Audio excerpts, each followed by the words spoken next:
اور جب راجپوت ہار جاتے ہیں تو ان سے زندہ رہنے کا حق چھین لیا جاتا ہے، اس لیے میں نہیں چاہتا کہ میرا دشمن مجھے زندگی کی بھیک دے۔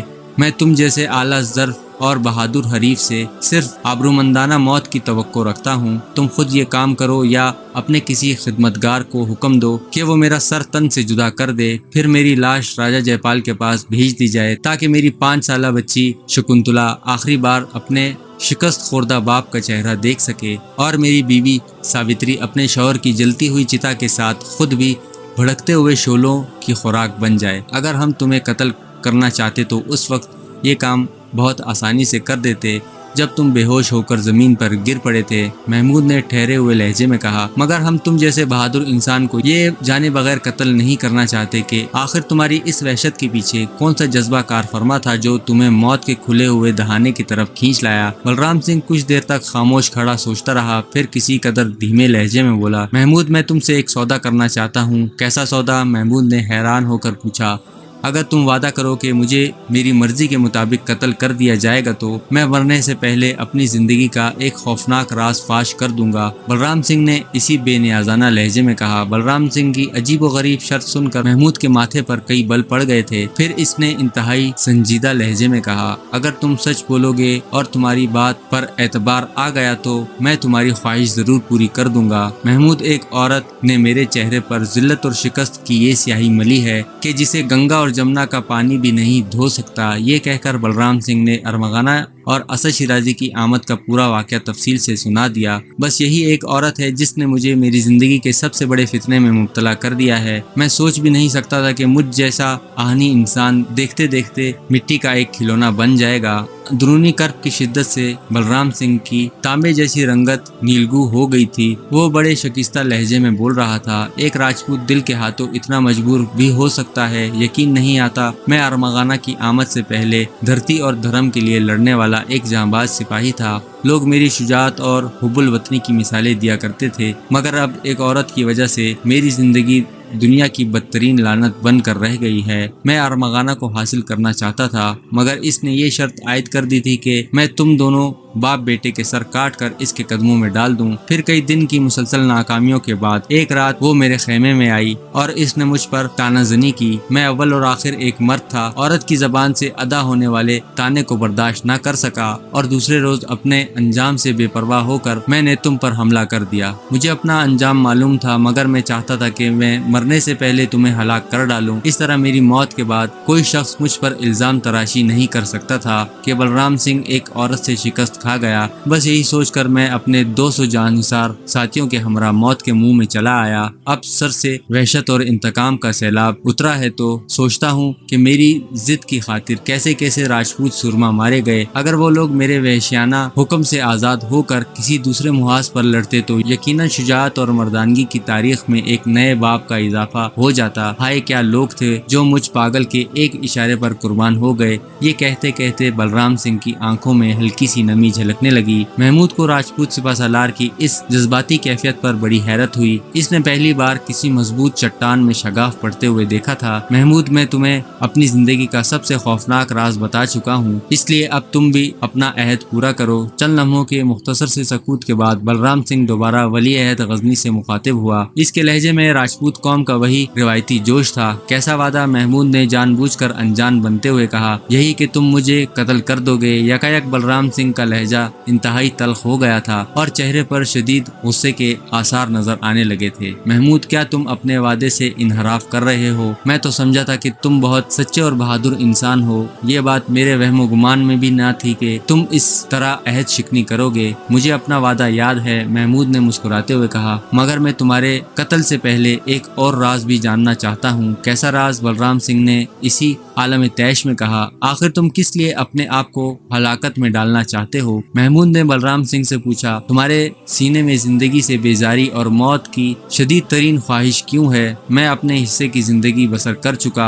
اور اب موت ہی میری زندگی ہے، بلرام سنگھ نے اسی غضبناک لہجے میں کہا۔ بھیک میں دی ہوئی زندگی لے کر میں اپنی قوم کے سامنے جانا نہیں چاہتا، اور غلامی کی زنجیریں پہن کر سانس لینا میرا مزاج نہیں۔ پھر تم ہی بتاؤ کہ موت کے سوا کون سا راستہ باقی ہے؟ اگر تم میری زندگی کا خاتمہ نہیں کر سکتے تو پھر اپنی تلوار مجھے دے دو، میں خود اپنی شہرک کاٹ کر سانسوں کے اس کھیل کو ختم کر دوں گا، مگر ہم تم جیسے بہادر کو کھونا نہیں چاہتے بلرام سنگھ۔ محمود نے انتہائی جذباتی انداز میں آگے بڑھ کر راجپوت سپہ سالار کے کاندھوں پر اپنے ہاتھ رکھ دیے۔ تم اپنے معاشرے کی جاہلانہ رسموں کے اسیر ہو، اس لیے شکست کھا کر خودکشی کر لینا چاہتے ہو۔ محمود بہت دیر تک بلرام سنگھ کو اسلامی عقائد اور بت پرستی کے نظام کا فرق سمجھاتا رہا، پھر بہت نرم و شیرین لہجے میں بولا، تمہارے بقول تم اپنے حصے کی زندگی بسر کر چکے ہو، اب میری خواہش ہے کہ تم کچھ دن ہم مسلمانوں کے ساتھ بھی گزار کر دیکھ لو، اگر ہماری رسمیں تمہارے دل میں زندہ رہنے کی تڑپ پیدا کر دیں تو پھر باقی زندگی ہمارے ساتھ ہی بسر کرو۔ بلرام سنگھ کچھ دیر تک حیرت اور سکوت کے عالم میں کھڑا رہا، پھر آہستہ سے بولا،